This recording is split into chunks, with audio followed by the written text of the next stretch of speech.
Hi friends, అందరికీ hi. Science and technology సబ్జెక్ట్లో భాగంగా సోలార్ ఎనర్జీ మరియు వాటి యొక్క ఉత్పత్తి సామర్థ్యం ఆధారంగా రాష్ట్రాల వారీగా మనం చూద్దాం. అందులో మనం ముందుగా చూసినట్లయితే రాజస్థాన్ 1,42,310 మెగావాట్ల అధిక ఉత్పత్తి సామర్థ్యము కలిగి ఉంది. తర్వాత చూసినట్లయితే జమ్మూ కాశ్మీర్ 1,11,050 మెగావాట్లు సోలార్ ఎనర్జీని ఉత్పత్తి చేయడం జరుగుతుంది.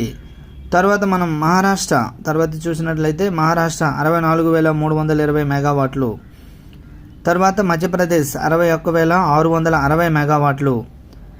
ఆంధ్రప్రదేశ్ 38,440 మెగావాట్లు.